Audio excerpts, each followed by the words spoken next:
اعوذ باللہ من الشیطان الرجیم بسم اللہ الرحمن الرحیم۔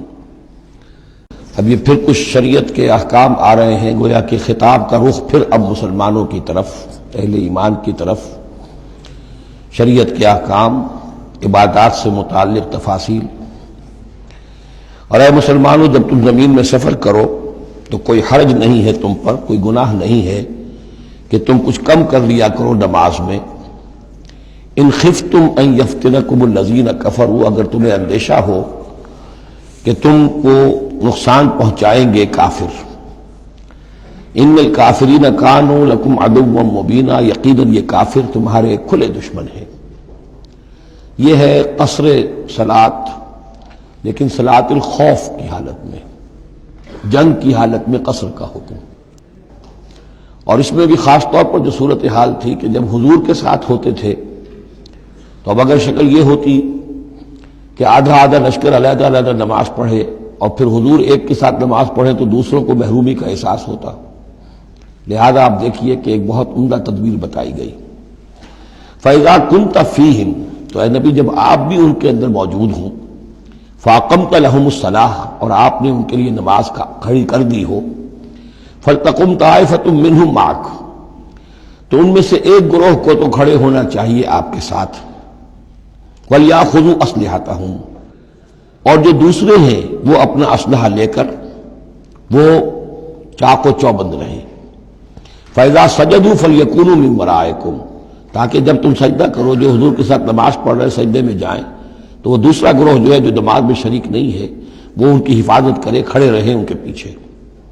وَلْتَأْتِ طَائِفَةٌ أُخْرَىٰ، اب اس کے بعد ہوتا کیا تھا کہ حضور نے ایک رکعت نماز پڑھا دی اور آپ بیٹھے رہے، دوسری رکعت کے لیے اٹھے نہیں۔ دوسری رکعت مسلمانوں نے خود ادا کر لی۔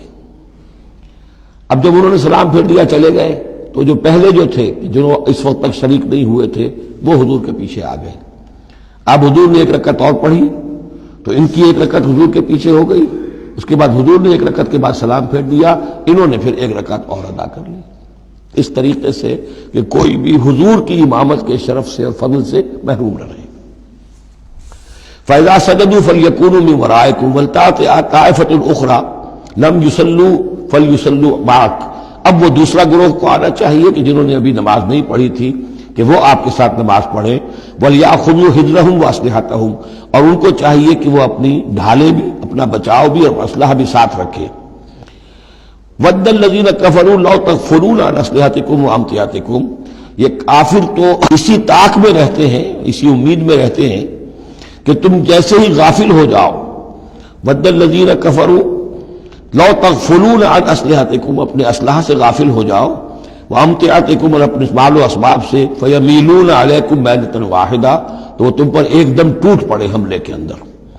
وَلَا جُنَاحَ عَلَيْكُمْ إِن كَانَ بِكُمْ أَذًى مِّن مَطَرٍ، اور کوئی حرج نہیں ہے تم پر، کوئی گناہ نہیں ہے اگر تمہیں کوئی تکلیف ہو یا بارش کی وجہ سے کوئی صورتحال ایسی ہو، اور کنتم مرضى، یا تم بیمار ہو، ان تضعوا اسلحتکم، کہ اسلحہ تو اپنا رکھ دو، وخذوا حذرکم، لیکن صرف ڈھال لے لیا کرو کہ اچانک کوئی حملہ ہو جائے تو اگر پوری تلوار نیزہ وغیرہ سب اپنے جسم پر لگایا ہوا ہے تو نماز کا پڑھنا مشکل ہے، اور یہ کہ حالات ایسے ہیں تو اسلحہ علیحدہ رکھ دیا جائے لیکن ڈھال اپنے پاس موجود رہے، تاکہ اچانک کوئی حملہ ہو تو کم سے کم انسان کو وقت ملے کہ وہ اپنے آپ کو بچا کر اور پھر وہ اپنا اسلحہ بھی لے لے گا۔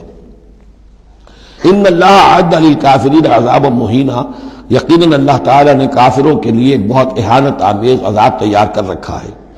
فَإِذَا قَضَيْتُمُ الصَّلَاةَ، پھر جب یہ نماز اس طریقے سے تم ادا کر لو، فَاذْكُرُوا اللَّهَ قِيَامًا وَقُعُودًا وَعَلَىٰ جُنُوبِكُمْ، تو پھر ذکر کرو اللہ کا، کھڑے ہوئے، بیٹھے ہوئے، لیٹے ہوئے، سواریوں پر چلتے ہوئے۔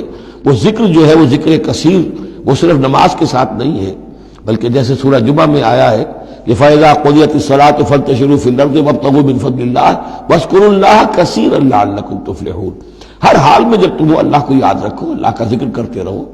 ادعیہ معصورہ ہیں، اوراد معصورہ ہیں، اوراد مسنونہ ہیں، ان کے سے اپنی زبان کو اور اپنے ذہن کو اور قلب کو ایمان کے ساتھ تر و تازہ رکھو۔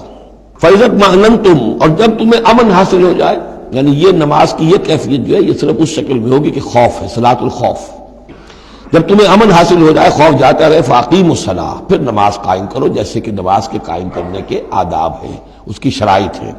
ان الصلاۃ کانت علی المؤمنین کتابا موقوتا، یقیناً نماز اہل ایمان پر فرض کی گئی ہے، فرض ہونے کی شکل میں اور وقت کے ساتھ۔